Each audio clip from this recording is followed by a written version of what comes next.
Nous entrons dans le cabinet du professeur Toulard.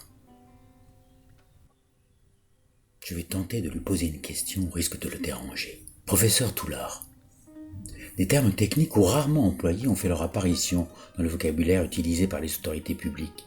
Pouvez-vous nous expliquer ce qu'est le fameux R0 ?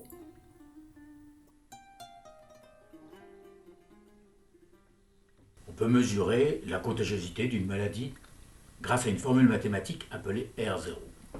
Le R0 est le taux de reproduction du virus. Il permet de connaître le nombre moyen de personnes qu'une personne contagieuse pourrait infecter. Selon la valeur du R0, les instituts de veille sanitaire pourront savoir si une maladie pourra se propager et provoquer une épidémie. Donc le taux de propagation, ou R0, est un moyen pour les épidémiologistes de mesurer la vitesse de propagation d'un agent pathogène. Essayons de comprendre la signification d'un R0 égale 3. Le patient 0 correspond à une personne infectée, 3 personnes à la première génération, 9 personnes à la deuxième génération et 27 personnes à la troisième génération, qui peut donner le nombre de personnes infectées à la 9e génération. Oui. 27 x 3, 81. 81 x 3, 241. 241 x 3, 729. 729 x 3, 2187.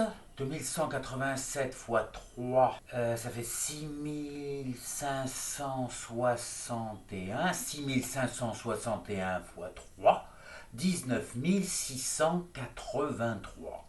Donc on peut faire correspondre à chaque génération un nombre de cas et construire le tableau suivant. Pensez-vous qu'on peut trouver un lien, une logique, qui relie les nombres de cas à sa propre génération ? Oui, en multipliant par 3, cela revient à ajouter une puissance de 3 à chaque génération. Et oui, regardez, f est une fonction qui transforme le nombre de générations en nombre de cas. On pourrait noter f de génération égale nombre de cas. Si je dis que les générations constituent une variable, on peut écrire f de x égale nombre de cas, qui peut trouver la transformation qu'opère cette fonction. À x, la fonction f associe 3 puissance x. Alors on note x donne f de x égale 3 puissance x. C'est-à-dire que l'image de x par la fonction f est 3x. On peut aussi faire une représentation graphique en mettant x en abscisse et f de x en ordonnée. Je récapitule pour faire le point. La fonction f est croissante. L'image de 1 par la fonction f est 3 puissance 1 égale 3. L'image de 2 par la fonction f est 3 puissance 2 égale à 9. Et on peut dire aussi que 3 est l'antécédent de 27 par la fonction f. Après une période de confinement, la valeur du R0 décroît. On observe un R0 inférieur à 1. C'est-à-dire qu'une personne infectée infectera une personne au plus. Dans ce cas, le nombre de nouveaux cas va décliner rapidement et la présence de la maladie dans la population s'effacera. En ce moment, la valeur du R0 est 0,6. Oui, voilà ce que ça donne à chaque génération. Le nombre de cas infectés diminue. La fonction est une puissance d'un nombre inférieur à 1. Elle est donc décroissante. En fait, le passage de R0 égale 3 à R0 égale 0,6 est progressif. Il passe par une fonction qui ressemble à une parabole et sur laquelle on peut observer un maximum. C'est le pic de l'épidémie. Monsieur, alors cette courbe, c'est la courbe dont parle la presse lorsqu'on déconfine, le rebond. Ah non, c'est une fonction que connaissent bien les mécaniciens. Elle correspond au régime pseudo-périodique caractéristique des amortisseurs de voitures. Tu vois, chaque profession utilise des fonctions différentes. Par exemple, les économistes utilisent celle-ci. Quand l'offre est contrainte par le confinement, la capacité de production est obligatoirement limitée. Mais cette expression à la hausse des prix, outre qu'elle ne sera pas malvenue par ailleurs, constituera un soutien à l'appareil productif aussi efficace que les mesures financières qui lui seront proposées. C'est ce que montre le graphique. Dans cette représentation classique des courbes d'offres et de demande globale, avec un choc sur la demande sans doute plus fort que celui sur l'offre, on voit comment une partie des pertes de production est impossible à éviter, à court terme, mais aussi comment les dégâts peuvent être limités par une politique appropriée sur la demande. Rien compris. Là, vous pouvez expliquer, parce que là, c'est du charabia. Oui, voilà d'autres fonctions qu'utilisent les économistes. En fait, ce sont des fonctions très simples. La première est celle de l'offre globale. C'est une fonction linéaire. On parle de proportionnalité, c'est une fonction du type f de x égale ax.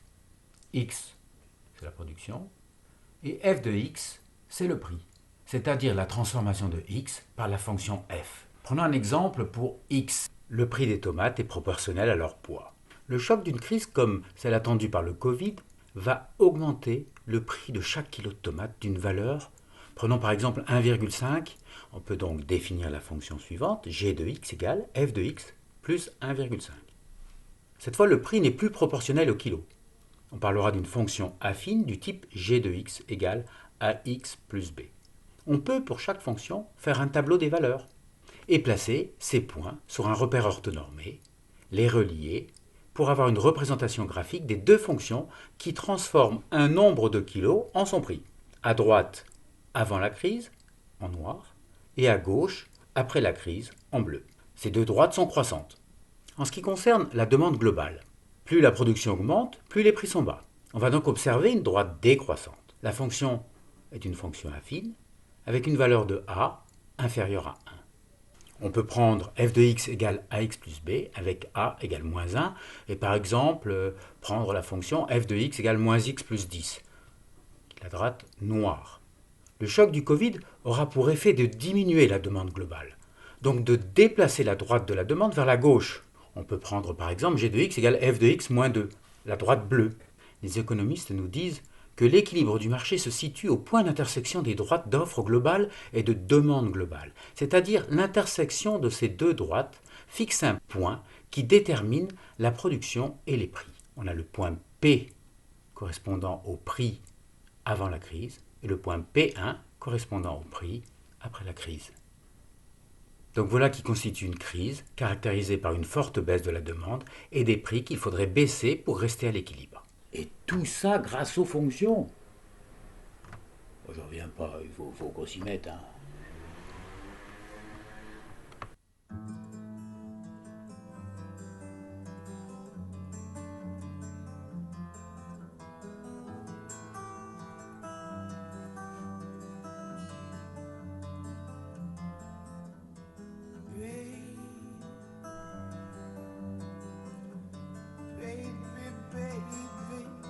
I'm gonna leave you. I said, baby, you know I'm gonna leave you.